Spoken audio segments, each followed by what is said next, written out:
American president Barack Obama कहते हैं कि डॉक्टर अंबेडकर अगर हमारे देश में पैदा होते तो हम सूरज का नाम बदलकर डॉक्टर अंबेडकर रख देते।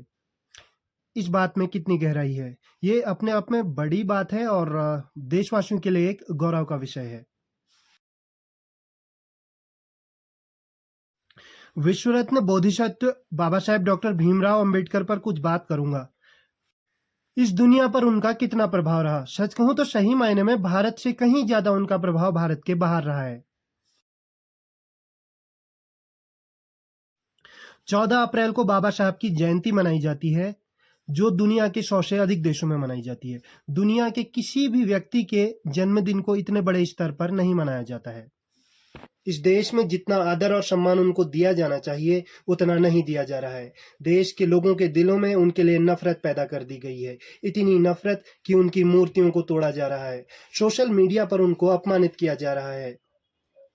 उनके द्वारा निर्मित संविधान को बदलने की बात कही जा रही है, उस संविधान को जो दुनिया के सबसे बड़े लोकतांत्रिक देश को चला रहा है। मेरी नज़रों में इसका कारण सिर्फ और सिर्फ जातिवाद है। इस देश का एजुकेशन सिस्टम है। भारत एक जाति प्रधान देश है। अगर वर्ण कुव्यवस्था नहीं होती, मैं कुव्यवस्था कह रहा हूँ, इस बात पर गौर कीजिएगा, अगर वर्ण कुव्यवस्था नहीं होती, अगर डॉक्टर अंबेडकर उच्च वर्ण में पैदा हुए होते तो कोई भी उनके लिए उनके खिलाफ अपशब्द बोलने से पहले 100 बार सोचता। जरा सोचिए, बाबा साहब 1956 में हमें छोड़कर चले गए थे, लेकिन उन्हें भारत रत्न कब दिया जाता है? 1990 में, वो भी मान्यवर कांशीराम साहब के प्रयासों से। आज 6 दिसंबर है, डॉक्टर अंबेडकर का महापरिनिर्वाण दिवस। उनका आखिरी दिन कैसा रहा, आइए जानते हैं। दिसंबर की ठंड में भी बाबा साहब हमेशा की तरह देर रात तक किताबों में ही खोए रहे। उन दिनों वे अपनी अधूरी रचना बुद्ध और उनका धम्म पर कार्य कर रहे थे। 5 दिसंबर की सुबह को बाबा साहब देर से उठे। नानक चंद रत्तू, जो 16 साल से उनके यहाँ सहायक थे, उनके उठने का इंतजार कर रहे थे। बाबा साहब के उठते ही उन्होंने दफ्तर जाने की इजाज़त मांगी। रत्तू के जाने के बाद घर में सिर्फ 3 लोग थे, बाबा साहेब, सविता अम्बेडकर उनकी दूसरी पत्नी और डॉक्टर मालवंकर। डॉक्टर मालवंकर मुंबई से उनके स्वास्थ्य की जांच करने के लिए आए हुए थे। दोपहर को सविता अम्बेडकर और डॉक्टर मालवंकर सामान खरीदने बाजार चले गए। वो देर तक वापस नहीं लौटे। अंधेरा होने लगा था, लेकिन सविता अम्बेडकर और डॉक्टर मालवंकर अभी तक नहीं लौटे थे। बाबा साहेब काफ़ी नाराज थे। उनको ऐसा लग रहा था कि उनका ध्यान नहीं रखा जा रहा है।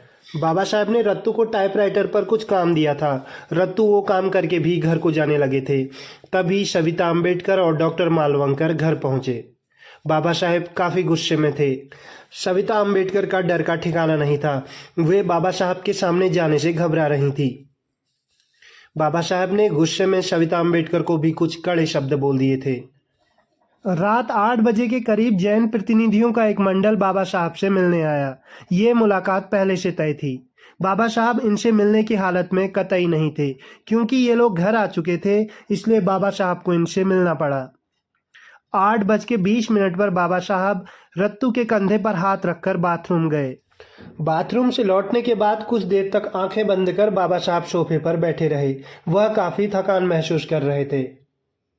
उसके बाद बाबा साहब ने जैन नेताओं से कुछ देर तक बातें की। तभी डॉक्टर मालवंकर ने बाबा साहब का चेकअप किया और उसके बाद वे मुंबई लौट गए। जैन प्रतिनिधि अगले दिन के लिए एक कार्यक्रम के लिए बाबा साहब को न्योता देने आए थे। जैन नेताओं के जाने के बाद रत्तू ने बाबा साहब के पैर दबाए और उसके बाद बाबा साहब के सर पर तेल लगाया। उस दौरान बाबा साहब बुद्धम शरणम गच्छामि दोहराते रहे। इसके बाद बाबा साहब ने रत्तू से कुछ किताबें निकलवाई। बुद्ध और उनका धम्म, जिसके परिचय और भूमिका पर बाबा साहब को रात में काम करना था, रत्तू से उन्होंने अपने बिस्तर के बगल में पड़ी टेबल पर रखवा दिया। इसके बाद बाबा साहब के रसोइया सुदामा वहां पहुंचे और बाबा साहब से खाने के लिए पूछा। उस रात बाबा साहब ने थोड़ा सा चावल खाया। खाना खाने के बाद बाबा साहब अपने बेडरूम में आ गए। कुछ देर तक कबीर का गाना गाते रहे, चल कबीरा तेरा भवसागर डेरा। इसके बाद बाबा साहब किताबों में खो गए। बुद्ध और उनका धम्म, इसके परिचय और भूमिका पर उन्होंने काम किया। इसके बाद बाबा साहब किताबों पर ही हाथ रखकर सो गए। सुबह सविता अम्बेडकर ने बाबा साहब को किताबों पर ही सोया हुआ पाया। बाबा साहब अक्सर ऐसे किताबों पर ही सो जाया करते थे। कई बार आवाज़ लगाने पर भी जब बाबा साहब नहीं बोले तो सविता अम्बेडकर समझ गईं कि कुछ अनहोनी हो गई है। उन्होंने फौरन ही सुदामा को रत्तू के पास अपनी कार लेकर भेजा। सुदामा को इस तरह आता हुआ देख रत्तू समझ गए कि आज कुछ अनर्थ होने वाला है। रत्तू जब वहां पहुंचे तो उन्होंने देखा कि सविता अम्बेडकर फूट फूट कर रो रही हैं। रत्तू के दुख का ठिकाना नहीं रहा। रत्तू बाबा साहब को गले लगाकर जोर जोर से रोने लगे। कुछ देर बाद रत्तू ने करीबियों को खबर दी। उसके बाद रत्तू ने केंद्रीय मंत्रिमंडल के नेताओं को सूचित किया। बाबा साहब के पार्थिव शरीर को रात में ही मुंबई भेज दिया गया। चैत्य भूमि में बाबा साहब के अंतिम दर्शन को हजारों लोग शामिल हुए। बाबा साहब युगों युगों तक दुनिया के लिए प्रेरणा के स्रोत रहेंगे। जाते जाते बाबा साहब हमें महामानव बुद्ध के दिखाए मार्ग पर चलने को कह गए।